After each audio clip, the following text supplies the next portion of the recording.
ہر انسان کی یہ خواہش ہے وہ مقبول ہو، لوگوں کے دلوں میں اس کی محبت ہو، لوگوں کے دلوں میں اس کی عظمت ہو، ہر انسان یہی چاہتا ہے، اور اس کے لیے جن چیزوں کو مناسب سمجھتا ہے ان کو اختیار کرتا ہے۔ کوئی شہرت میں عزت سمجھتا ہے تو شہرت حاصل کرتا ہے، کوئی دولت میں عزت سمجھتا ہے تو دولت حاصل کرتا ہے، اور کوئی آدمی کسی فن میں عزت سمجھتا ہے تو وہ فن اختیار کرتا ہے، مثلا انجینئر بننے کی کوشش کرتا ہے، ڈاکٹر بننے کی کوشش کرتا ہے۔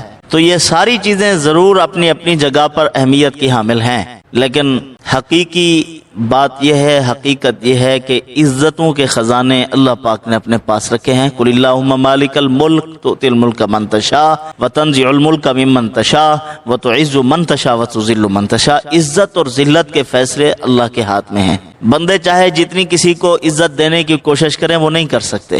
یہ بڑے سرمایہ دار لوگ، جاگیردار لوگ، وہ یہ سمجھتے ہیں کہ ان کی روزی کا ذریعہ بھی ہم ہیں۔ یہ جو لوگ ہمارے پاس بیٹھے ہوئے ہیں، نوکر ملازم یا منشی ہیں، کوئی جنرل منیجر ہے، کوئی چھوٹے ہیں، بڑے ہیں، ان کی عزتیں ہمارے ساتھ متعلق ہیں۔ یاد رکھیں وہ کچھ بھی نہیں دے سکتے جب ان کے اپنے پاس عزت نہیں ہوتی۔ عزت جس کے پاس ہوتی ہے وہ کسی کی عزت کرتا ہے۔ جب وہ بائیں ہاتھ سے چیزیں دیتے ہیں لوگوں کو، ٹھوکر مار دیتے ہیں، کسی کو ذلیل کر دیتے ہیں، ان کے پاس عزت نہیں ہے۔ عزت ہوتی تو عزت کرتے، عزت ہوتی تو شرف انسانیت ان کے سامنے نہ کچلتا۔ معلوم ہوا یہ جو بے عزت کر رہے ہیں عزت ہے ہی نہیں ان کے پاس۔ جس کے پاس جو چیز ہوتی ہے نا وہ نکالتا ہے۔ عزت والے عزت کرتے ہیں، انما یعرف الفضل ذو الفضل۔ عزت والے عزت والوں کو پہچانتے ہیں۔ کم از کم یہ تو محسوس کرتا ہے کہ اس کے پیشانی پر محمد الرسول اللہ صلی اللہ علیہ وسلم کے امتی ہونے کی مہر ہے، کم از کم یہ تو جانتے ہیں، لیکن اس کے باوجود بلا وجہ ذلیل کرتے ہیں۔ تو بہرحال مقبولیت اصل میں وہ ہے جو آسمان سے اترے، اور وہ نصیب ہوتی ہے اتباع نبوت پر۔ اللہ پاک نے قرآن مجید میں فرمایا قل ان کنتم تحبون اللہ فاتبعونی یحببکم اللہ۔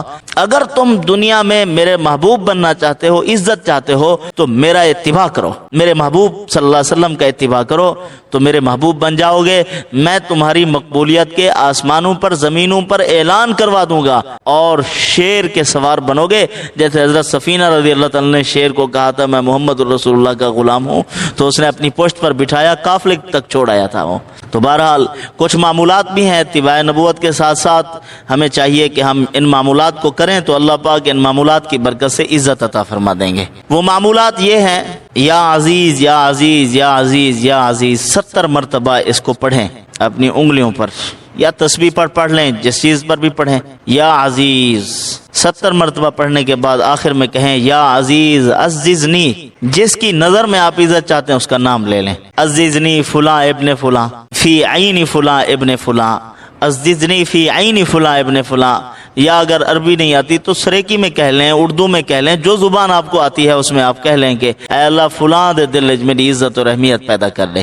آپ کسی جج کے پاس جا رہے ہیں مقدمے کے لیے، آپ کسی پنچایت کے بڑے کے پاس جا رہے ہیں، آپ حق پر ہیں، آپ یہ عمل کر لیں اور وہاں جاتے ہی اس کو پڑھیں، اللہ پاک اس کی برکت سے آپ کی عزت رکھ لیں گے۔